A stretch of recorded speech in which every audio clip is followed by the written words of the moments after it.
Bonjour à tous et bienvenue. Après une pause d'un an, je reviens pour vous apporter toujours plus d'informations et de perspectives sur les métaux précieux.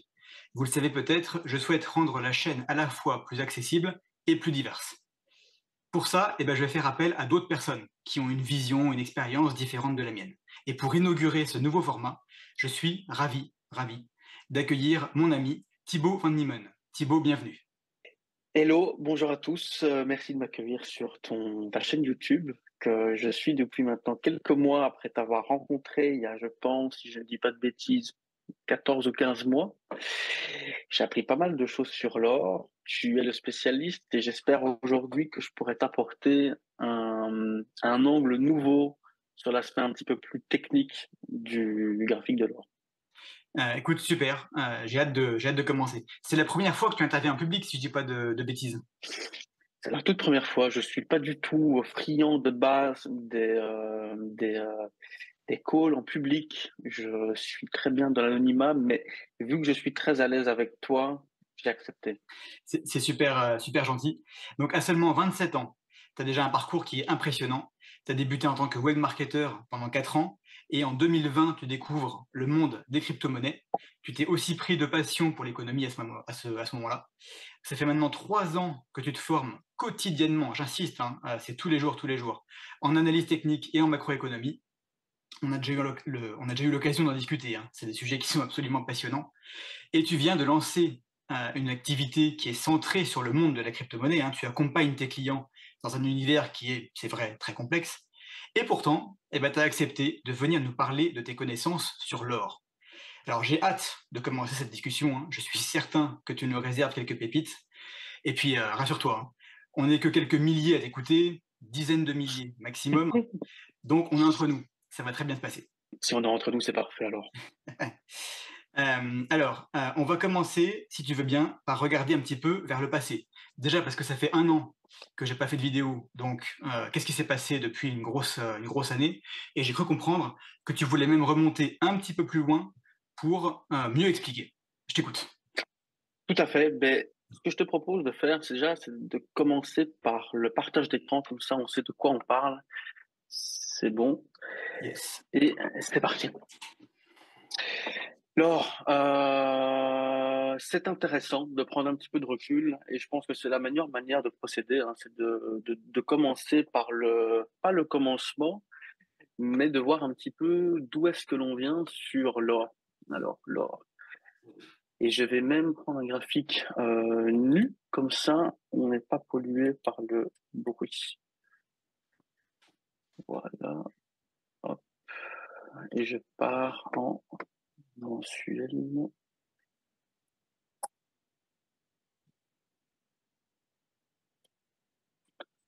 Voilà, voilà. L'or, voilà. Donc là, je pense que tout le monde voit bien. C'est donc le graphique de l'or sur une période qui démarre ici en 1978 jusqu'à 2023.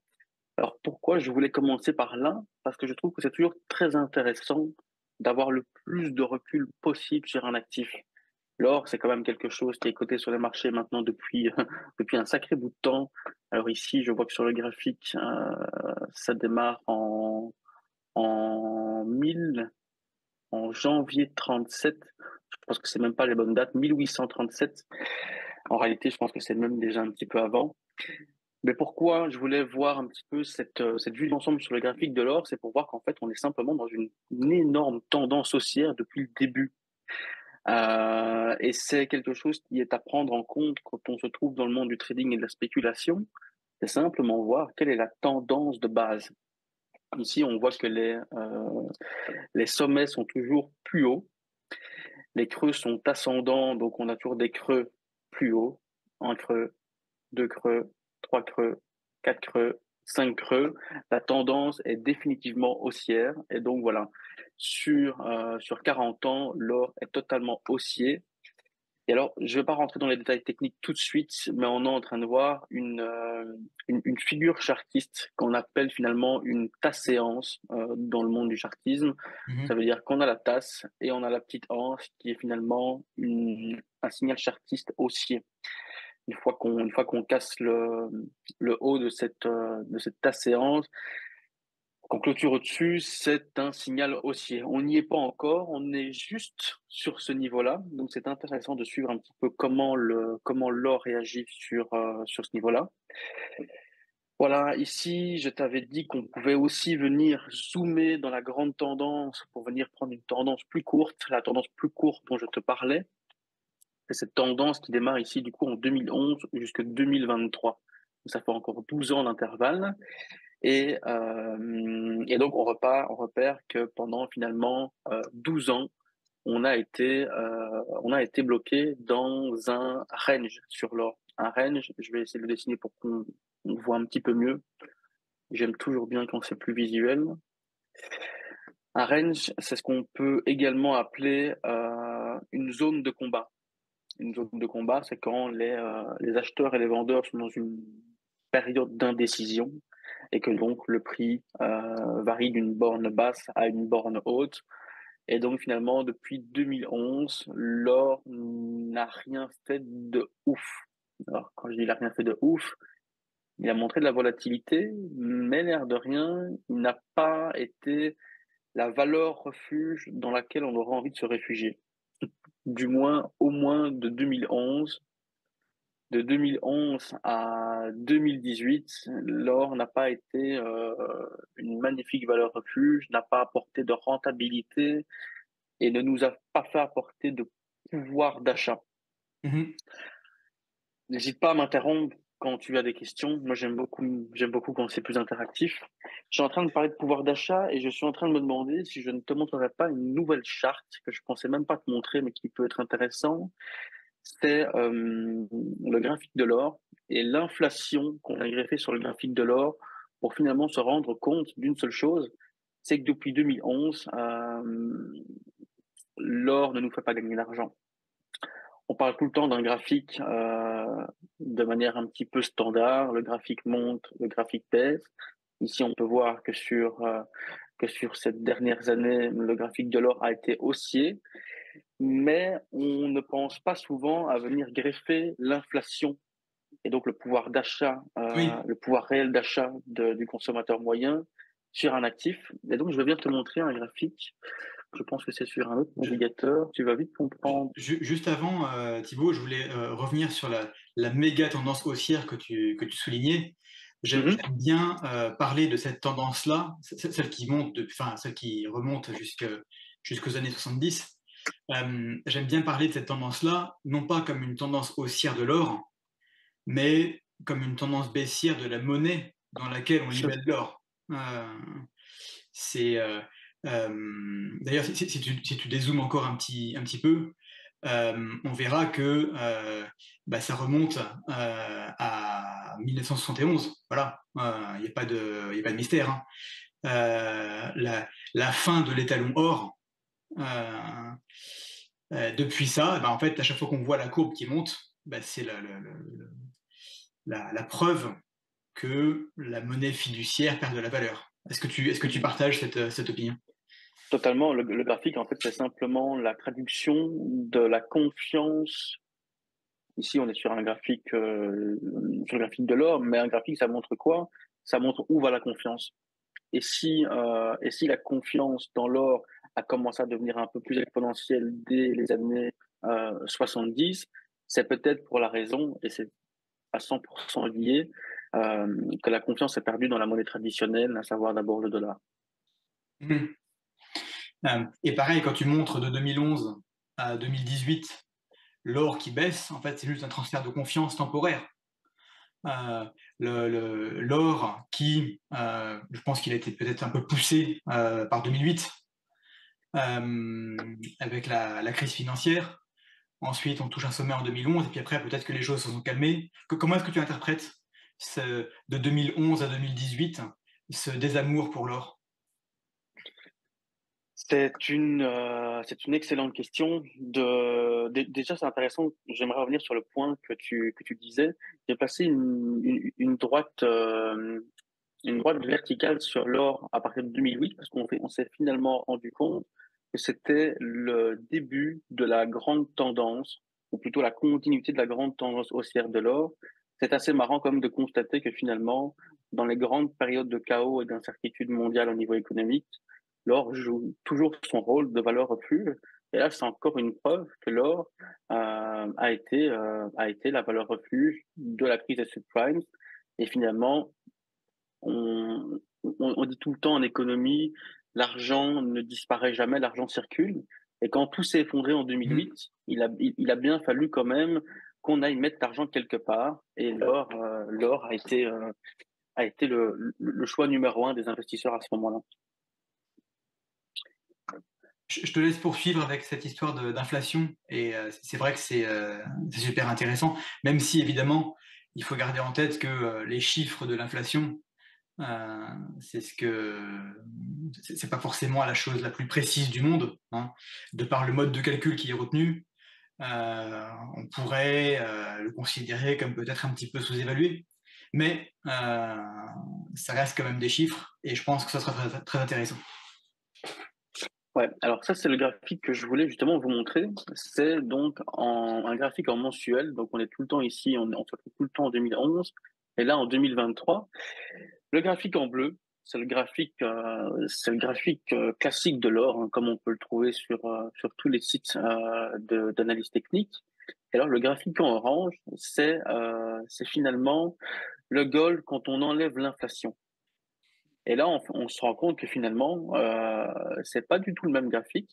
Et quand on vient enlever l'inflation au graphique de l'or, on se rend compte qu'en fait, il est baissier.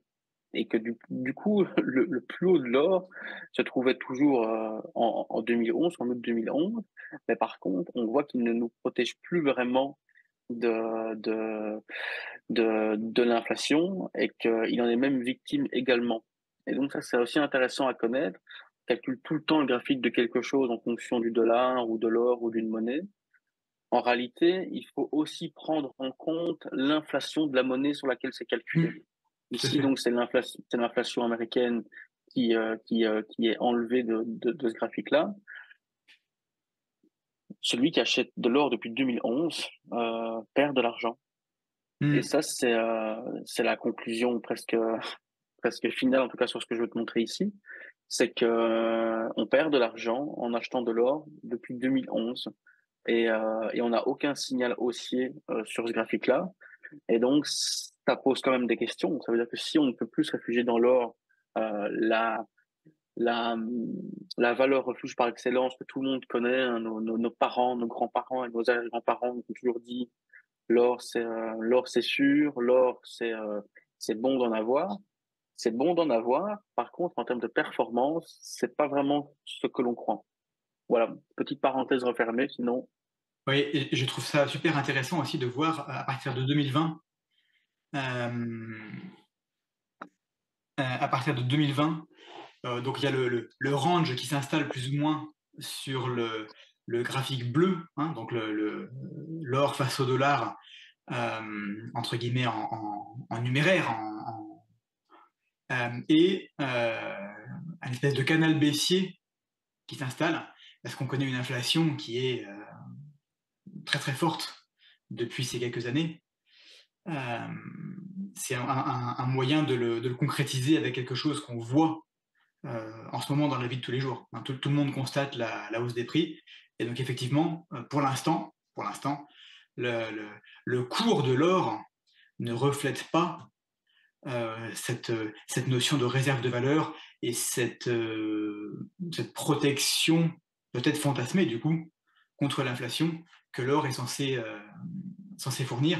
Après, il faut garder quand même en tête que on se place depuis 2011, donc sur une période de temps qui est quand même relativement courte. Euh, la détention d'or s'entend limite à l'échelle d'une génération.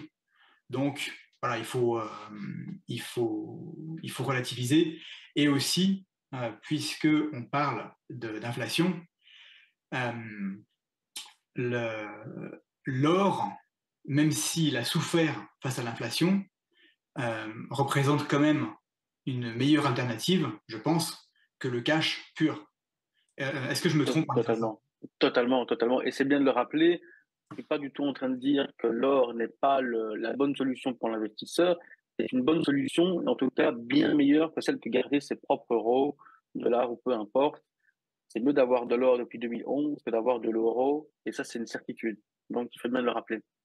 Ouais, mais c'est très intéressant de remettre ces choses-là en perspective, parce qu'en plus de ça, il faut bien se rendre compte que l'inflation qui est prise en compte ici, elle est, disons que c'est l'inflation minimale. C'est l'inflation, entre guillemets, qu'on a bien voulu admettre. Donc, le graphique réel, le graphique jaune réel, est probablement encore plus baissier. En tout cas, il ne peut pas être mieux. Exactement. Je te propose de poursuivre sur Oui, le premier graphique. Ici, je me reconnecte. Ça, c'est bon. Comme ça, on peut venir un petit peu zoomer dans ce graphique et je propose de passer, je sais pas si je vais prendre le graphique que moi j'utilise pour l'or, il est un petit peu, il y a un petit peu plus d'informations et j'aurais pas envie de perdre tout le monde. un petit peu Donc plus, disons. je vais plutôt rester dans un premier temps sur celui-ci. Oui, si tu peux nous reconstruire deux, trois trucs, ça sera super intéressant, je pense, sans pour autant qu'on soit complètement noyé. Parce que là, je t'avoue, l'aperçu que j'en ai eu, ça fait peur. Totalement. Donc ici, voilà, on a vraiment fait les années 70 jusqu'à aujourd'hui. On a fait 2011 jusqu'à aujourd'hui. Je te propose de venir zoomer encore un petit peu dans le graphique là pour vraiment faire un focus à partir de 2020 et comprendre un petit peu mieux ce qui se passe pour le moment. Oui, Ça, je peux te l'enlever. On va faire un graphique plus clair. Et donc voilà, ici, ce sont la période qu'on va analyser, 2020.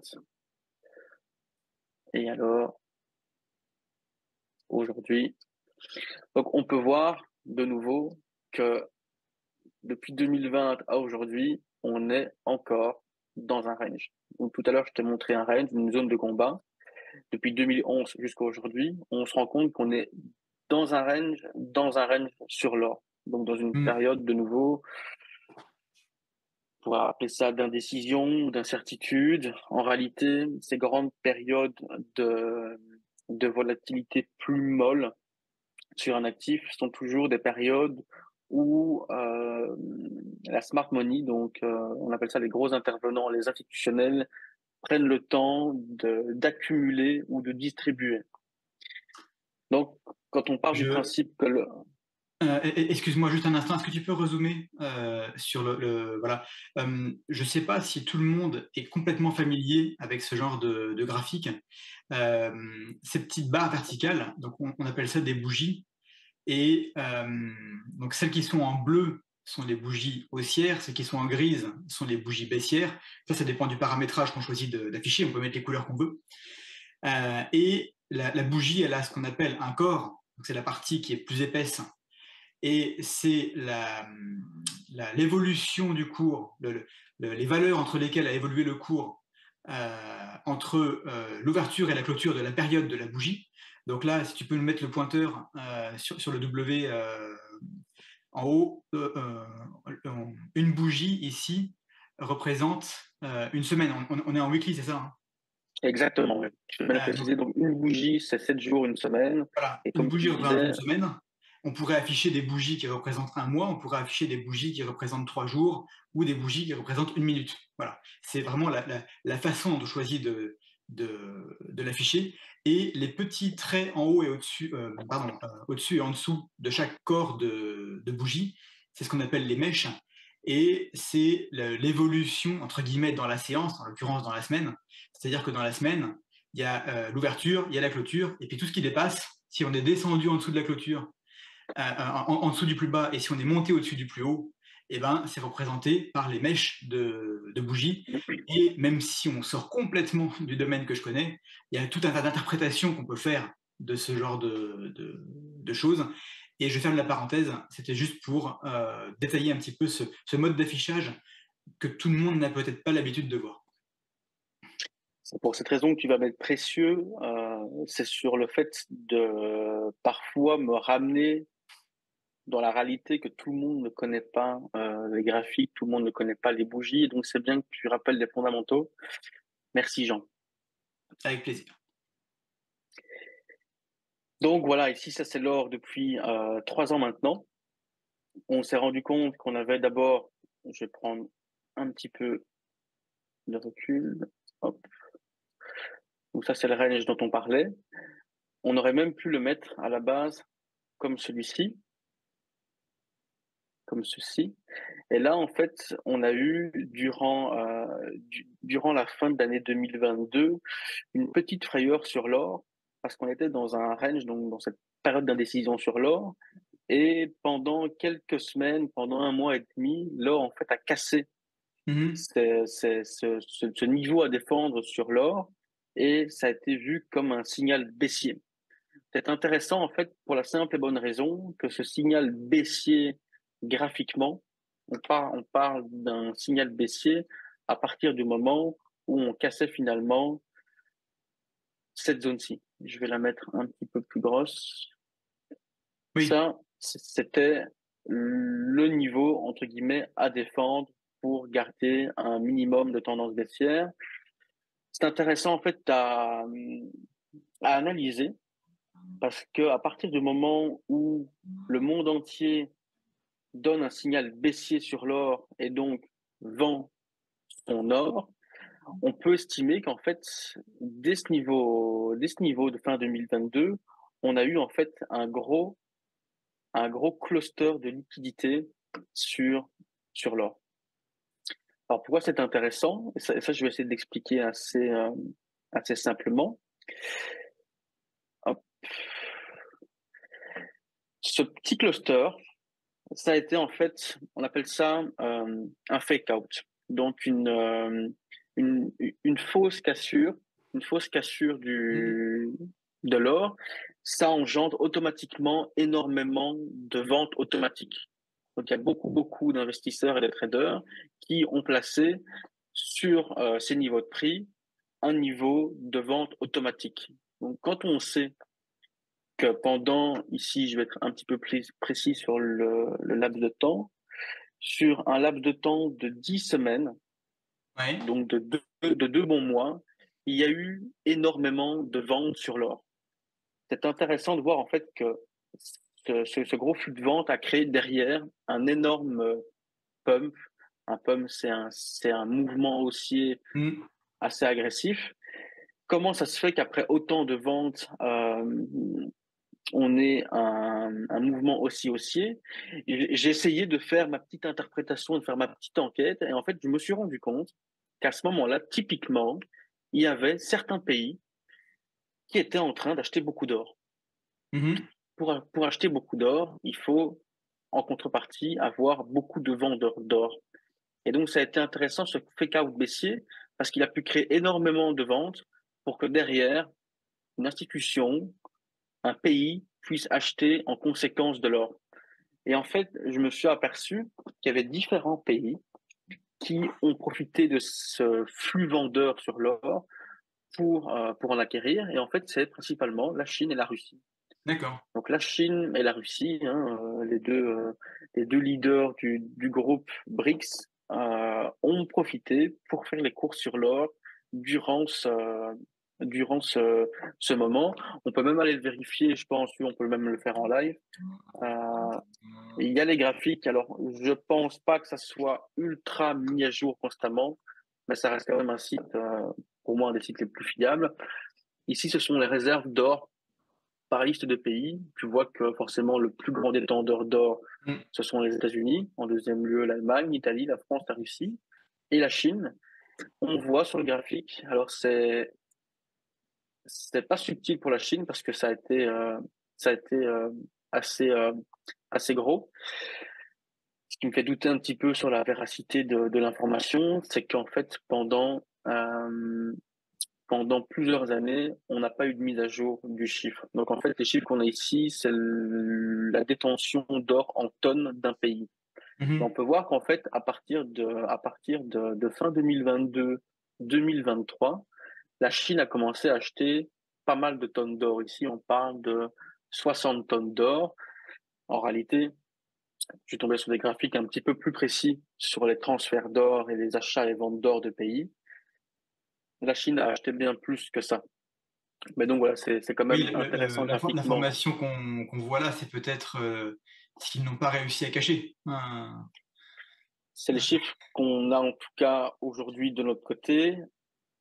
J'ai entendu comme information d'une source assez fiable que la Chine en fait avait acheté énormément d'or pendant, et ça c'est aussi intéressant, pendant qu'une partie des gros pays occidentaux, je pense notamment à la France, était Mhm. en train d'en vendre beaucoup. Donc la France s'est détachée d'une partie de son or et en a vendu beaucoup, peut-être pour remplir les caisses. Après, de nouveau, je ne vais pas faire de conclusions trop hâtives quand je ne maîtrise pas le sujet. C'est quand même étrange que la France vende beaucoup d'or quand la Chine en achète beaucoup. Il y a eu en fait il y a eu un transfert de main faible à main forte, c'est comme ça qu'on peut l'appeler dans le monde de la finance et de la Oui. spéculation. Il y a tout le temps un transfert de la main forte à la main faible, et un transfert de la main faible à la main forte. Ici, je pense que pendant 2 mois, on a eu un transfert vers l'Orient. Quand je dis l'Orient, plus principalement les BRICS, qui ont refait leur stock d'or. Et moi, ça m'intéressait beaucoup, en fait, parce que je me suis rendu compte, en étudiant un petit peu le sujet, alors, je ne suis pas un spécialiste, hein, je le précise, mais les BRICS sont en train de créer vraiment leur, euh, leur écosystème et ils seraient en train de mettre en place leur monnaie d'échange commercial qui permettra à tous les pays membres et à tous les futurs pays membres de commercer sans utiliser une monnaie que tout le monde connaît et qu'on utilise depuis l'année des temps, le dollar, et de tout doucement utiliser leur monnaie à eux. Cette monnaie-là serait, et je dis serait parce que de nouveau, je mets tout le temps des guillemets sans contrôle total du sujet, serait en fait backée, donc serait basée sur les matières premières que les pays des BRICS possèdent le plus. Et donc cette monnaie, elle va en partie se reposer sur l'or Mhm. et elle aura beaucoup plus de poids si les BRICS possèdent plus d'or. Donc c'est intéressant de se dire, OK, bon, si on veut une monnaie qui est stable, une monnaie de confiance, il faut derrière quelque chose dont tout le monde a confiance. L'or, c'est le produit parfait, tout le monde le connaît, tout le monde en a confiance. C'est le produit d'échange le plus fiable au monde. Et donc, c'est intéressant de voir ça.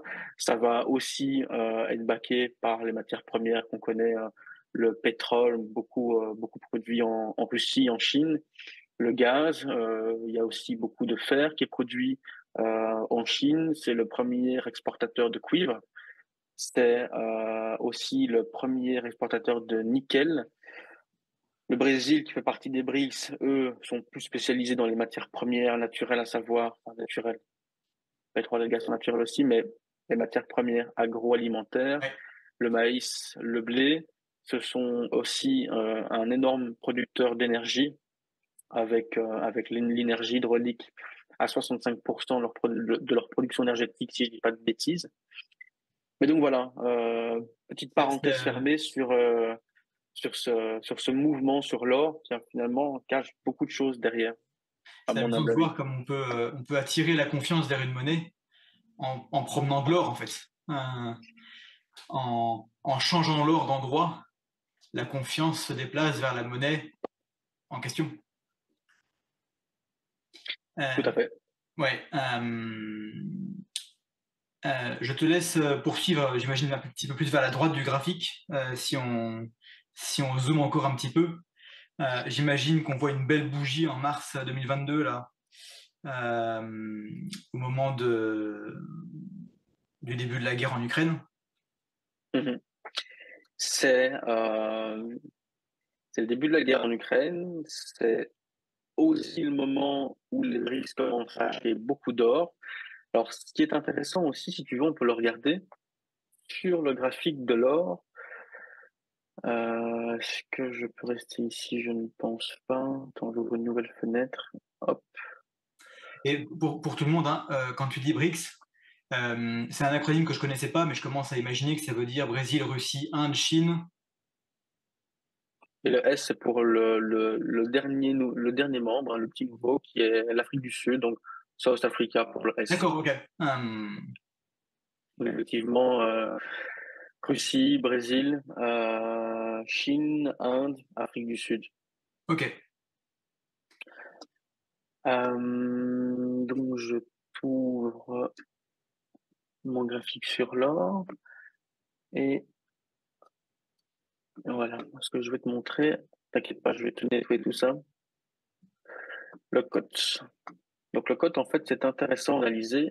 D'ailleurs, je vais t'enlever ça et ça et je vais laisser celui-ci. Le cote, c'est un indicateur que j'aime bien utiliser pour les produits futurs, hein, donc sur certains actifs uniquement. Le cote, c'est l'acronyme de Commitment of Trader, donc l'engagement des traders dans un actif, Mhm. uniquement dans les contrats futurs. Et on est donc sur le contrat futur de l'or. Donc on est sur le contrat où il est possible d'y acheter avec un côté exponentiel. Donc on peut démultiplier si tu veux sa mise de base grâce à ce contrat spécifique sur l'or.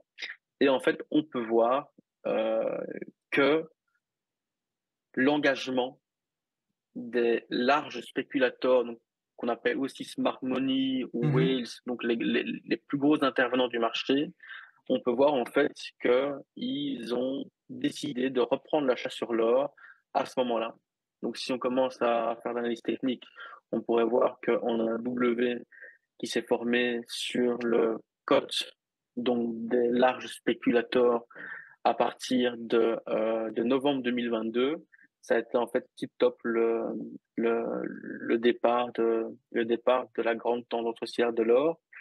Et donc, c'est intéressant à analyser parce qu'on voit de manière assez facile et visuelle qu'est-ce que fait le gros argent. Est-ce que le gros argent est plutôt vendeur sur l'or ou est-ce que le gros argent est plutôt acheteur sur l'or? Mhm. Et en fait, depuis novembre 2022, on voit qu'en fait, on a repris tout doucement une force des acheteurs et que donc l'or a intéressé. Voilà, petite parenthèse, mais finalement, toutes ces petites informations, je les trouve vraiment pertinentes hein, pour ce sujet-là. Ici, peut-être prévenir aussi ceux qui nous regardent, on va rentrer dans une partie un petit peu plus complexe, compliquée, parce Mhm. que j'aime bien apporter de l'information.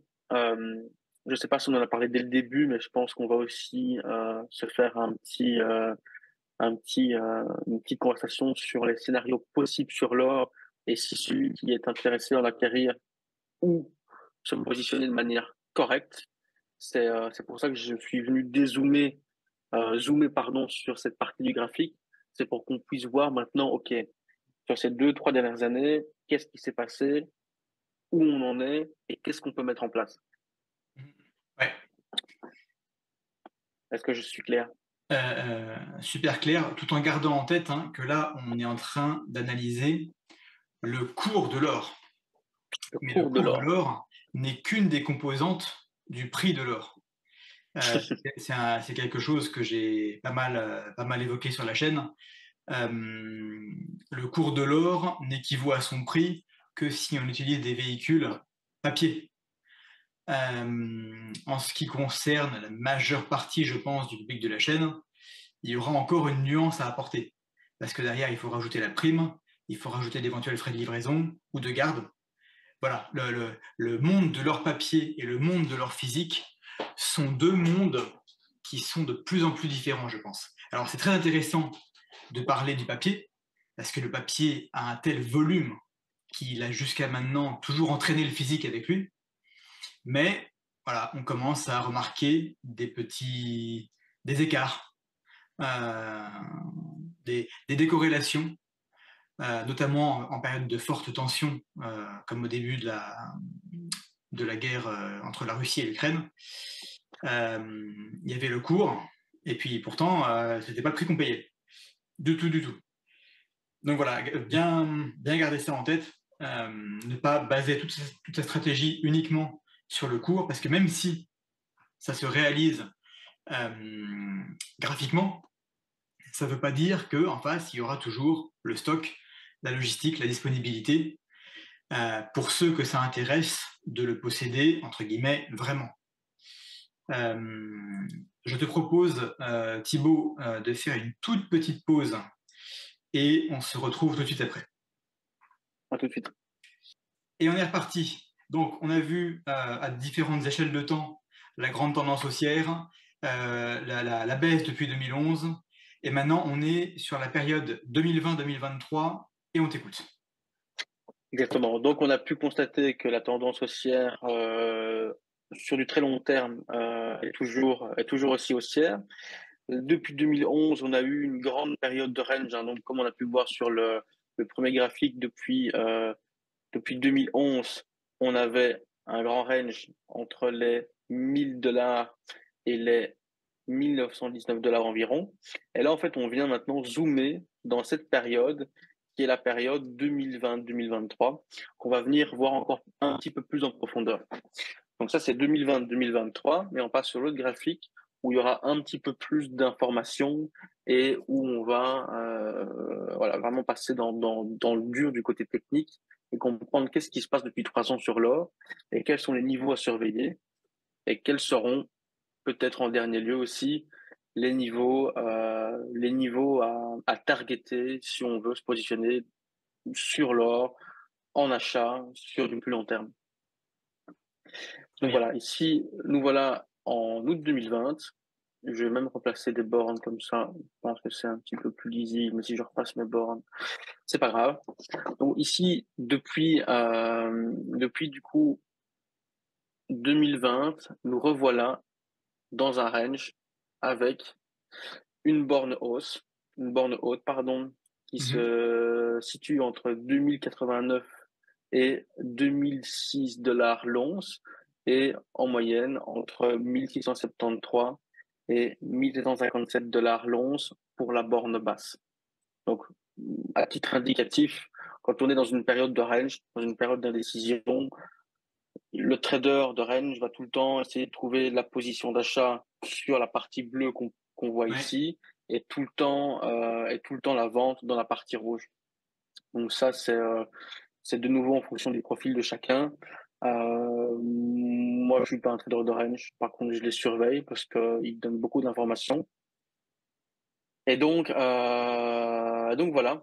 Ce que je voulais aussi dire, je vais reprendre peut-être un autre graphique plus nu. Comme ça, je reprends une information Pendant que à tu la fois. cherches pendant que tu cherches ton graphique, j'en profite pour préciser que, bien entendu, ça s'applique que au trading. Le, la surveillance des niveaux de haut de range pour vendre, c'est pas parce qu'on est en haut de range qu'on vend ce qu'on a acheté en or physique. Voilà. Euh, Totalement. vous faites ce que vous voulez, mais l'or physique se prête très très mal aux achats et reventes fréquents parce que les frais sont infiniment élevés par rapport au papier. Donc voilà, sur le graphique d'avant, la zone bleue pouvait être une zone d'achat intéressante, même pour le physique. Par contre, prudence avec la revente, parce que voilà, c'est pas les mêmes contraintes. On t'écoute. Totalement. Totalement. Après, c'est que si on veut quand même se baser sur le graphique pour déterminer si l'or qu'on a dans notre coffre ou l'or qu'on stocke à la maison a une bonne valeur de revente, je conseille à tout le monde d'abord aller jeter un œil sur le graphique pour voir un Oui, petit peu si c'est simplement haut ou si c'est bas. Là, par exemple, effectivement, pour celui qui a de l'or et qui a besoin de liquidité, c'est encore un bon moment pour vendre. On est sur la borne haute du graphique. Et donc, voilà, si quelqu'un a besoin de liquidité rapide, vendre un peu d'or, dans le cadre d'un projet de revente déjà connu, par exemple. une analyse technique comme celle-là peut venir conforter le fait que le moment n'est pas le pire moment. Mais Exactement, voilà, tout simplement. je trouve, en tout cas pour moi, ça ne déclenchera pas la vente. Voilà. Donc, ce qui est intéressant à déterminer, je trouve, sur un graphique, c'est les volumes. Alors, je pense que tu connais bien les volumes, Jean. Ici, ce sont les volumes en fonction du temps, et ici, ce sont les volumes en fonction du prix. Alors moi, Mhm. je regarde les deux, mais il y en a un qui me plaît plus que l'autre, c'est l'échange de volume en fonction du prix. Pourquoi? Je vais supprimer tout ça et je vais venir insérer hop, ici le volume. à gamme fixe. Le volume à gamme fixe, c'est quoi? C'est en fait sur une durée déterminée. Donc ici, j'ai pris août 2020 jusqu'à fin 2023. On peut directement voir très rapidement, très visuellement, quel est le niveau de prix sur lequel on a eu le plus d'échanges. Et en fait, on peut s'apercevoir que, je vais mettre la ligne plus grasse, je vais la mettre comme ça, on peut s'apercevoir en fait que depuis 2020, le niveau de prix où il y a eu le plus d'échanges se trouve au niveau des 1795 $. Oui. Donc on sait que potentiellement, les gros intervenants qui veulent accumuler de l'or avant une prochaine potentielle tendance haussière auraient un prix moyen autour des 1795 $. Alors, c'est des niveaux intéressants parce qu'en fait, c'est ce qu'on appelle le POC. Le POC, c'est l'acronyme de Point of Control, donc le point de contrôle. C'est un niveau qui va avoir un rôle finalement de support autant que de résistance. On peut voir d'ailleurs que sur ce niveau de prix où il y a eu beaucoup d'échanges, c'est en fait un niveau de prix qui est énormément retesté. Une fois, deux fois, trois fois, quatre fois, cinq fois, 6 fois, 7 fois. Il est retesté énormément de fois. Et donc, c'est des niveaux intéressants pour, par exemple, trouver l'achat ou la vente. Imaginons ici, on est un investisseur, on veut se positionner sur l'or pour faire un investissement sur du long terme ou un investissement plus sur du swing trade, donc c'est-à-dire sur une durée plus courte, on parle de plusieurs mois, plusieurs semaines en fonction du profil de chacun. C'est intéressant en fait de déterminer que potentiellement ce niveau de prix pourrait être amené à être testé et pourrait devenir finalement une belle zone d'achat. Oui. Alors, ça, c'est une information parmi d'autres. C'est l'information qu'on peut retirer depuis 2020. Ce que je viens voir aussi, c'est le niveau de prix sur le volume d'échange sur une période plus courte. Donc, on peut finalement venir mettre plusieurs lignes de prix ensemble. Ici, je vais venir prendre le début et la fin de cette période de temps. Donc, on démarre en octobre 2022 et on termine en juin 2023. Ici, on peut voir, par exemple, que le volume d'échanges où il y a eu le plus d'échanges, justement, se situe au niveau des 1972 $. Deuxième information, alors tu te demandes peut-être pourquoi tu es en train de me dire ça, mais parce qu'on va venir maintenant faire une analyse un petit peu plus précise du graphique, si tu me l'autorises. Bien sûr. Et si on a encore un petit peu de temps, et pour voir un petit peu où est-ce qu'on en est sur l'or et qu'est-ce qui pourrait potentiellement se passer ces prochaines semaines, prochains mois. Donc ici, on voit que sur la tendance plus moyen terme, ici on a vu la grande tendance long terme, ici on repasse sur une tendance un petit peu plus court terme, mais j'appelle ça moyen terme parce qu'elle se fait sur plusieurs mois. On voit qu'on a repris une tendance haussière sur l'or assez agressive. On a quand même fait une performance sur le plus bas jusqu'au plus haut de 30% presque. C'est pas négligeable, c'est assez fou quand même d'avoir des performances comme ça. Ce qui est intéressant, c'est maintenant venir un petit peu plus dans le détail du graphique et qu'est-ce qu'il nous raconte. Je ne sais pas si c'est intéressant pour ta communauté ou non d'avoir un petit peu plus d'informations sur le graphique de l'or. Est-ce que je vais vraiment parler de tout ce qui m'intéresse moi, ou est-ce qu'il y a vraiment des informations qui pourraient plus vous intéresser vous ou même toi? Bah, Et me dire quelles questions je pourrais me poser. Est-ce que il y a des phénomènes intéressants que tu as vus au cours de l'année écoulée, où tu t'es dit tiens, bah là, cet événement-là, ou cette figure, cette interprétation que j'ai du graphique aurait pu me conduire à l'achat à ce moment-là, et est-ce que ça s'est bien passé derrière après ou pas, ou alors raconter l'année. Voilà, je vois que ici ça baisse. Qu'est-ce qui s'est passé? Qu'est-ce qui explique cette baisse? Tu vois, je vois des annotations sur ton graphique. Ça m'a l'air d'être ça, d'être cette analyse-là. Et puis moi, c'est une année qui m'intéresse aussi parce que je te cache pas que j'étais un petit peu en retrait de tout ça. Ouais, qu'est-ce qui s'est passé sur les 15 derniers mois? Bah, il s'est passé beaucoup de choses. Il s'est d'abord passé la grosse frayeur dont je te parlais tout à l'heure, hein. Je te montrais sur ce graphique-ci cette période de transfert, hein. Cette période de transfert, elle a été importante parce qu'elle a créé d'abord un mouvement de panique sur le marché des matières premières, des commodities, et il y a eu un petit vent de panique sur l'or. C'est intéressant de savoir qu'en fait, juste après ce mouvement de panique, on a quand même pu profiter d'une belle hausse sur l'or. Et on sait un peu pourquoi maintenant, quand on comprend un petit peu les intentions des BRICS, de la Chine, de la Russie, etc. Qu'on comprend aussi que les gros intervenants ont décidé de se repositionner sur l'or en tant qu'acheteur depuis, on peut remettre d'ailleurs le cote, je vais le laisser ici en bas. Donc c'est intéressant en fait de vraiment pouvoir lire la data afin de prendre les meilleures décisions. Et là en fait depuis vraiment les gros achats euh, chinois, russes, etc. On a vraiment repris un intérêt acheteur.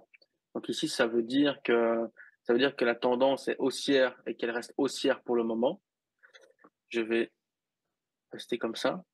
On peut voir par contre que depuis quelques semaines, quelques mois, on a une réaction plutôt baissière sur l'or. Alors, elle s'explique de différentes manières, mais déjà, on est venu retravailler la borne haute de l'or. Donc, on reste pour le moment toujours dans ce range, dans cette zone de combat qui est ici, jusqu'ici. Tant qu'on n'a rien cassé, en fait, on ne peut pas se prononcer sur l'or. On ne peut pas Mmh. dire l'or est haussier, l'or est baissier. Alors pour le moment, on décide. Par contre, ce qui va être intéressant, en fait, c'est de suivre un petit peu ce qui va se passer au niveau géopolitique cette année et l'année 2024. On se rend compte qu'il y a beaucoup de choses qui bougent, il y a beaucoup, beaucoup de news, il y a eu beaucoup, beaucoup de peur, il y a la guerre en Ukraine, il y a aussi les risques d'invasion de la Chine à Taïwan. Il y Oui. a, il y a pas mal d'informations en fait qui sont un petit peu chaudes en ce moment. Il y a vraiment une ambiance très électrique et on est à l'abri d'aucune grosse nouvelle. Et pour moi, les graphiques sont toujours un petit peu à l'avance. Euh, j'ai l'impression que cette période de guerre en ce moment, de cette période de conflit géopolitique, est vraiment intéressante pour l'or parce que ça va être à lui de nouveau de montrer c'est qui le king et c'est qui va protéger l'argent du monde pendant cette instabilité géopolitique et pendant ce changement de pouvoir. Mmh. Je pense que c'est là-dedans qu'il va avoir un rôle à jouer. C'est que quand personne n'est d'accord sur rien, tout le monde reste d'accord sur le fait que l'or Mmh. est la valeur refuge. Et donc ça pourrait Ouais. finalement être une belle année pour 2023-2024 pour l'or parce que c'est en fait lui le contexte qu'il adore. Dans le contexte de conflit. On est Oui. en plein dans un contexte de conflit. Donc, c'est à prendre en compte de nouveau pour, euh, pour ce qui peut arriver. Conflit égale hausse de l'or. En règle générale, c'est pas une science exacte, mais voilà. Et donc, en fait, ça serait peut-être finalement l'année 2023-2024 de la cassure haussière de ce fameux range sur l'or qui dure depuis 3 ans. Est-ce qu'on va prendre une décision et qu'on va repartir à la hausse pour un nouveau cycle haussier et un nouveau plus haut, un Ouais. nouvel ATH, all-time high, ou est-ce que c'est pas encore l'année? Ici, en fait, la tendance reste haussière. Donc, depuis qu'on a repris cette tendance haussière en octobre 2022, octobre-novembre 2022, ça reste haussier. Il y a par contre des niveaux à surveiller pour savoir si on reste haussier ou à quel moment ça devient un petit peu plus dangereux et où on pourrait revenir voir, faire un petit tour dans la borne basse. Euh, Nous, ce qu'on utilise en fait, parce que tu l'as dit au début, moi je suis les cours d'analyse technique depuis 3 ans maintenant et on a des réflexes hein, en termes de localisation, de momentum et de structure. Donc, c'est les trois paramètres qu'on va venir imbriquer ensemble pour prendre des décisions sur les marchés achat ou de vente. ou une décision de ne rien faire parce que ne rien faire est une décision en soi. Oui. Ici, ce qu'on surveille, en fait, c'est ce gros niveau. Donc, en fait, cette ligne qui est au niveau des 1804 $, c'est vraiment le niveau à surveiller et pour plusieurs raisons à garder dans un coin de notre tête. Alors, je reprends ce graphique-ci, mais je suis un petit peu gêné parce que je me rends compte qu'il peut être difficile à lire. Est-ce que je reprendrai encore un autre graphique? Ça, c'est le problème quand on parle d'un Bah, graphique, c'est tu peux garder tellement. celui-là et puis en zoomant un petit peu plus, on y verra plus clair, non? Tu me dis. C'est à toi de me dire si tu me dis, Tib, écoute, on en prend un autre, tu me le dis, n'hésite pas, Non, hein. non, Moi, non, je suis garde à ta celui-là que tu as merci aujourd'hui. d'habitude. Et puis si tu nous expliques bien, il y aura pas de problème. Donc, en fait, on est sur une tendance haussière à moyen terme, clairement. Par contre, il y a des niveaux à surveiller. Et les niveaux à surveiller, en fait, ce sont ce que j'ai traité sur mes graphiques. Je vais quand même reprendre un nouveau graphique, sinon je vais vraiment perdre tout le monde, je t'assure. Je vais repartir du début. Hop, je fais ma petite formule magique, x 15 divisé par 15, comme ça, on efface tout. Et voilà. Est-ce que c'est pas mieux comme ça? Ah bah, c'est plus clair. C'est plus clair. Donc, il y a des zones, en fait, que nous, on peut tracer de manière assez simple pour déterminer les bonnes zones. Ici, imaginons, on est un investisseur et on cherche l'achat sur l'or. On va venir placer un retracement de Fibonacci. Donc, le retracement de Fibonacci nous permet en fait de suivre la tendance d'un graphique et de pouvoir déterminer de manière mathématique quels sont les bons niveaux à surveiller pour un achat sur l'or. Les niveaux en fait d'achat, quand on est dans une tendance haussière, ce sont tout le temps en fait le bloc qui se trouve entre les 0,618 et les Ouais. 0,76 de Fibonacci. Donc en fait ici j'ai pris sur cette petite tendance haussière le plus bas, j'ai pris le plus haut et là je mets tout le temps mon petit bloc pour venir tracer une zone d'achat. Donc ça, selon Fibonacci, c'est une bonne zone pour se positionner de nouveau à l'achat sur l'or. Maintenant on peut venir affiner le graphique pour être un petit peu plus précis. Donc tout à l'heure, j'étais en 3 jours. Ça, c'est le graphique en 3 jours. Donc une bougie égale 3 jours. D'accord. Ici, je viens replacer mon graphique sur du daily. Donc une bougie égale 1 jour, 24 heures. Ça m'apporte plus de précision. Et donc ici, on peut se rendre compte que voilà, ma zone d'achat selon Fibonacci, elle est entre 1915 et 1900 et 1869 $ environ. Maintenant, il existe d'autres techniques pour venir ajouter de la précision sur les graphiques.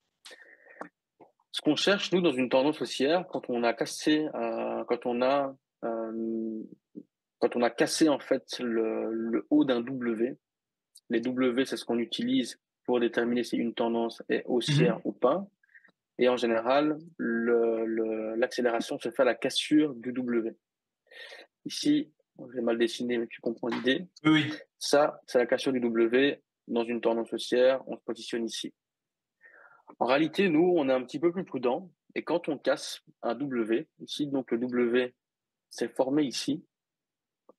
Hop, hop, hop, hop. W parce que ici, on a maintenu ces niveaux de prix et donc on garde un beau W. Je pourrais même le mettre en ligne. On s'en aperçoit mieux, Oui. même si ici, la clôture, elle est un petit peu plus tendancieuse. Donc voilà, on va garder quand même les bougies. Ici, en fait, on a cassé le W. Donc, c'est ici où l'acheteur se positionne à l'achat. On appelle ça un stop achat. Dire, voilà, si le niveau de prix dépasse les 1864 $, on achète. Ouais. Le trader plus prudent va attendre une clôture au-dessus de la cassure du W.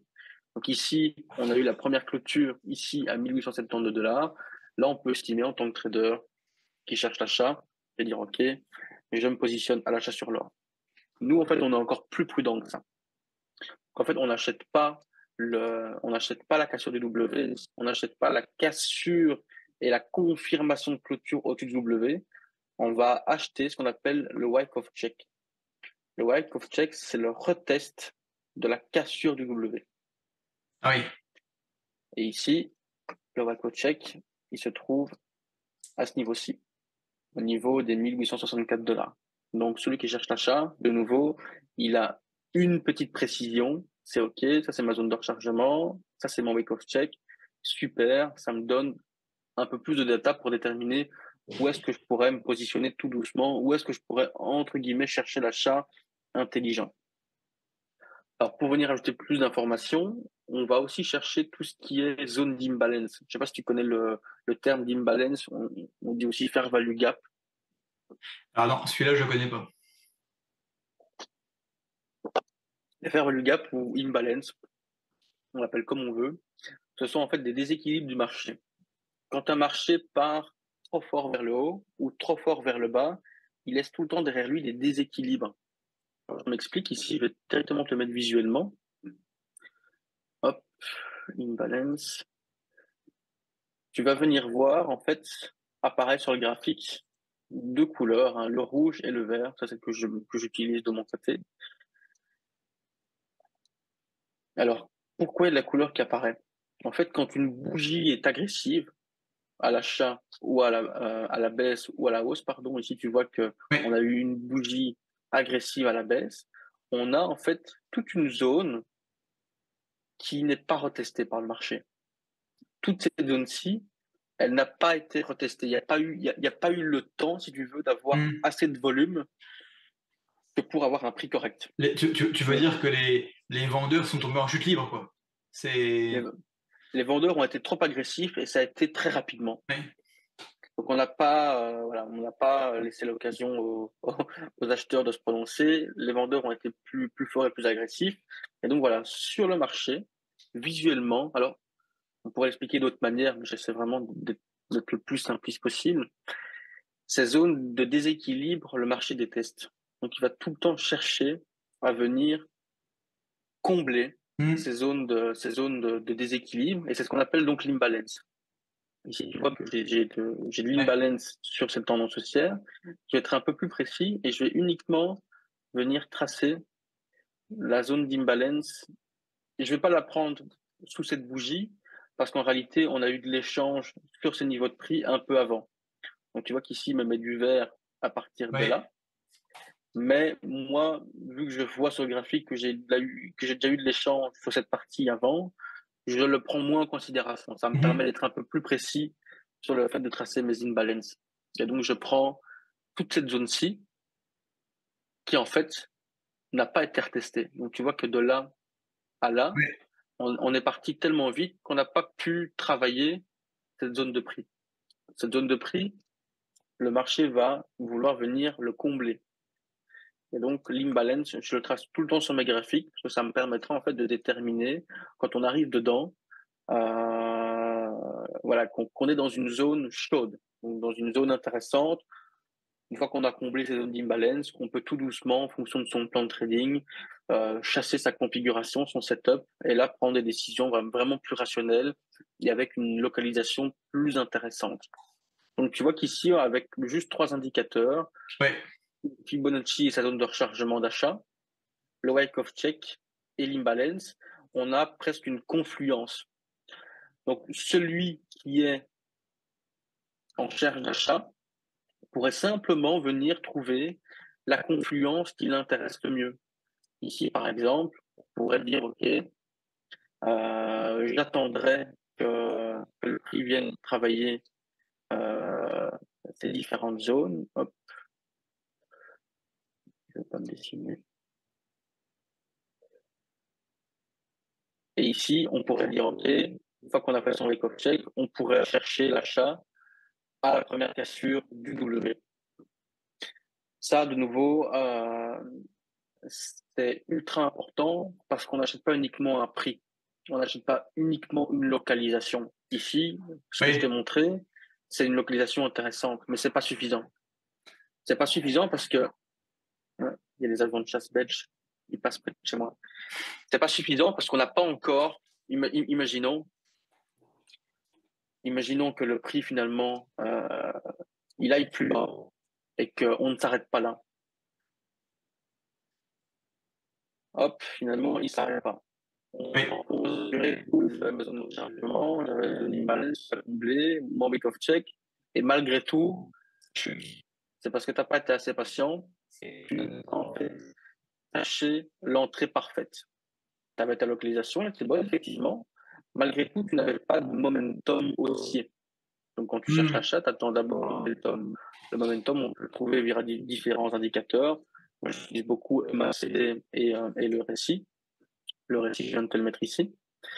Donc, en fait, ici, tu vois que on n'est pas du tout dans une tendance haussière. On n'a pas de momentum acheteur. On est plutôt dans une tendance baissière. oui, C'est ce que le momentum nous raconte. Et donc, ça serait bête de chercher l'achat alors que le momentum est baissier. On ne traite pas contre tendance. La tendance est ton ami. Donc ici, si tu cherches la vente, ça peut rester intéressant. On reste dans une tendance baissière court terme, même si la localisation n'est pas bonne pour la vente. Ici, pareil, on a qu'un paramètre, la localisation. Donc cherchons le momentum. Le momentum ici, par contre, tu vois, ce qui est intéressant, c'est de déterminer que on a une divergence haussière qui est en train de se former, pas encore confirmée. Donc ça veut dire que au niveau du prix, ici le prix fait un plus bas. Tu vois que le prix oui, ici, il fait un plus bas. Et le RSI, donc l'indicateur de momentum borné, petite parenthèse qu'on peut faire si tu veux, c'est entre le RSI et le MACD, c'est que, je vais te le mettre ici, le MACD en fait c'est un indicateur de momentum qui n'a aucune limite. Donc il peut continuer à l'infini, il n'a pas de limite si tu veux. Il pourrait reprendre une tendance haussière et revenir jusqu'ici.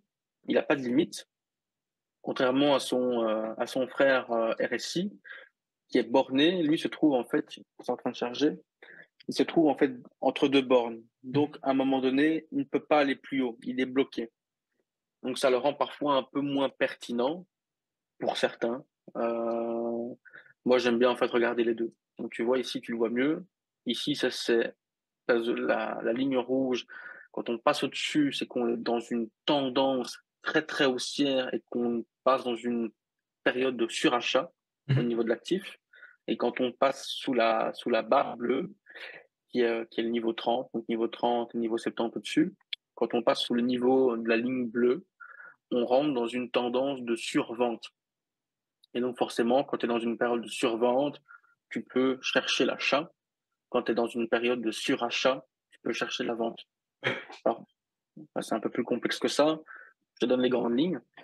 Donc je reviens à mes moutons et je vais essayer d'abréger. Comme ça, ta vidéo ne durera pas 4 heures. C'est sûr que ça fera une belle vidéo déjà là. Ouais. Et donc voilà, ici, pour le moment, la zone à surveiller avant de reprendre une tendance baissière, c'est ce niveau-ci. Ça, tu l'avais bien compris. Et le niveau qu'on pourrait chercher pour l'achat, Mmh, ça se trouve de ce côté-ci. En attendant de nouveau un momentum qui se remonte haussier. Donc, imagine-toi si on a un momentum baissier, c'est ce que le RSI nous dit. On pourrait aussi retravailler un RSI. Et là, une fois qu'on passe de l'autre côté, attendre le W. Et là, une fois que tu as ton W sur ton RSI, tu sais que tu reprends une mmh. tendance haussière. Et donc, c'est intéressant de reprendre une position d'achat. C'est pas encore ce qu'on a ici. D'après ce Donc que je ici, comprends là, clairement. on a couvert 2 éléments. Il y a la localisation, donc il faudrait qu'on retombe, autour des, un petit peu en dessous de 1 880 $. Là déjà au niveau prix, on serait pas mal. Il faudrait que le RSI casse un peu vers le haut, la tendance, pour qu'on ait le momentum qui aille bien. Et rappelle-moi ce que c'était le troisième Donc, point? c'est localisation, je les écris ici, momentum et structure. Donc, localisation, momentum, structure, c'est vraiment les trois paramètres qui sont nécessaires en fait pour notre setup de trading et pour être le plus rationnel, le plus professionnel possible. Alors, il y a Donc différents. la structure en quelques mots, ça serait quoi là? Ah, la structure, c'est le plus simple. La structure, c'est repéré Oui, ok. en W, et ça, c'est la structure haussière. Et après, on a aussi la structure en M, donc la structure baissière. Oui, tout est très symétrique. Ça, ça c'est le M. Le M se forme à partir de la cassure ici. Ouais, Et le W se forme à partir de la cassure ici. ok. Après, il y a d'autres types de structures. On pourrait chasser les épaules tête-épaule. Les épaules tête-épaule, c'est par exemple sur le graphique, tu pourrais voir une épaule, une tête et une épaule. Ça, c'est une figure baissière. D'accord. Tu pourrais avoir la même sur une tendance haussière. Donc, hop, une épaule, une tête et une épaule. Ça, c'est une figure haussière. D'ailleurs, ce que le Bitcoin, je pense, nous a fait il y a quelques mois avant de reprendre sa tendance, mais je ne veux pas aller sur le Bitcoin, on est sur l'or aujourd'hui. Ça marche. Bon, écoute, on a déjà pas mal couvert cette petite partie analyse technique. Alors, non seulement ça nous donne des niveaux de prix à surveiller pour les semaines qui arrivent. En plus de ça, c'était intéressant parce que c'est, comme tu dis, hein, c'est applicable à n'importe quoi. Une fois qu'on arrive à un petit peu lire un graphique. J'aimerais qu'on finisse assez rapidement sur le sous-jacent des scénarios qui pourraient se produire maintenant. Qu'est-ce qui pourrait envoyer l'or plus bas qu'il ne l'est actuellement? Qu'est-ce qui pourrait, au contraire, propulser l'or vers le haut? Il nous reste 3 minutes avant que ça coupe. Bah, j'aurais envie de commencer par qu'est-ce qui pourrait le propulser vers le haut. On en a parlé tout à l'heure, c'est vraiment l'accentuation d'un conflit géopolitique international. Mhm. Ici, on se rend quand même bien compte que finalement, on parle tout le temps de la guerre russo-ukrainienne, mais c'est vraiment le monde qui est divisé en deux parties via cette guerre-là. C'est vraiment Oui, l'accentuation de cette division internationale. J'aurais aimé parler vraiment plus des BRICS et pourquoi ils sont en train de prendre l'ascendant, parce que ça a une grande partie aussi avec l'or. On n'a plus trop le temps, ça sera peut-être une partie 2. ouais, Donc voilà, est-ce qu'on va avoir un nouveau conflit de guerre? Est-ce qu'on va avoir une accentuation de la guerre en Ukraine ou un nouveau conflit de guerre dans une partie du monde? J'en sais rien, mais ça serait le scénario qui pourrait vraiment propulser l'or sur un niveau plus haut et casser enfin son niveau de prix des 2 000 $ pour aller visiter des nouveaux prix. D'ailleurs, je donne des targets quand l'or passera son plus haut. Le target se trouve entre 2 558 $ l'once et 2 380. Ça, on trace aussi avec des retracements de Fibonacci. ouais. Et au niveau de l'or qui baisse, c'est simplement qu'en fait, on y trouve moins d'intérêt. Si on y trouve moins d'intérêt, c'est peut-être parce qu'il y a d'autres opportunités plus intéressantes autre part et que finalement, les conflits sont en train de s'adoucir et qu'on n'a plus vraiment l'intérêt de se couvrir avec l'or. Parce que l'or, en fait, à part le foutre dans un coffre, désolé pour le terme, ou le regarder, et c'est très joli, ça ne nous sert pas à grand-chose. Donc, est-ce qu'on va avoir besoin de l'or ou pas besoin de l'or? C'est juste ça la question. Et pour le moment, j'aurais envie de dire que c'est bien d'en avoir, c'est bien d'en acheter un petit peu, c'est bien juste par sécurité et par souci de confort mental. Ouais. Cédric Tempestini a fait une super vidéo sur l'or et sur les différentes manières d'en acheter. Je trouve que dans une période de conflit, de guerre, je trouve que c'est pas du luxe d'en avoir un petit peu et il faut s'y pencher. Toi, tu es très bon pour justement vous expliquer quelles sont les différentes pièces d'or, quelles sont les. Toi, Je, euh, tu maîtrises bien ton sujet. merci. Justement, pour conclure pour la minute qui nous reste là, je suis sûr que j'aurai en commentaire la question est-ce que c'est le moment d'acheter ou pas? Comme d'habitude, aucun conseil en investissement, et je dirais que si c'était moi, la réponse dépend largement de ce qu'on a déjà. Si on a déjà de l'or, alors on peut faire toutes les analyses qu'on veut, et je pense qu'on vous a donné de la matière pour bien réfléchir. Si vous n'avez pas d'or, zéro, alors ça ne me paraît pas la pire des idées de, d'en acheter un petit peu. Voilà. On voit que sur les longues périodes de temps, l'achat a toujours été récompensé et on voit que sur les longues périodes de temps, un écart de 5-10%, on pourrait se dire, ah là là, mais l'or peut-être qu'il va perdre 10% dans les semaines, mois. Donc voilà, je me suis fait avoir par la fin de la visioconférence Zoom. C'est pas grave, je reprends. Donc, est-ce que c'est le moment d'acheter ou non?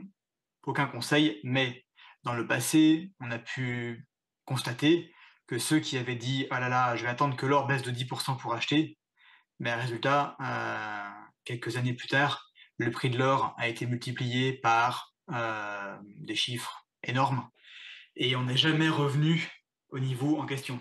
Donc, un écart de prix de 5-10% à l'achat, sur 20 ans, il sera noyé dans la masse.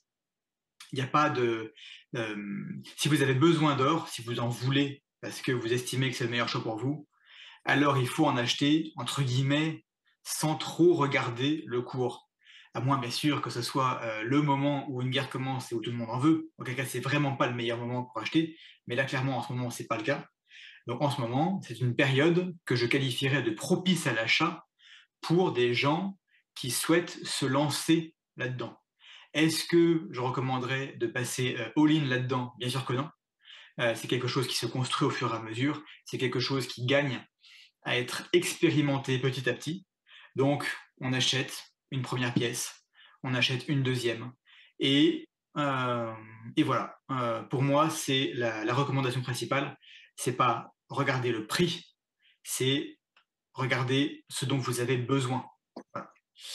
Euh, et ben, en tout cas, ça aurait été vraiment un super moment.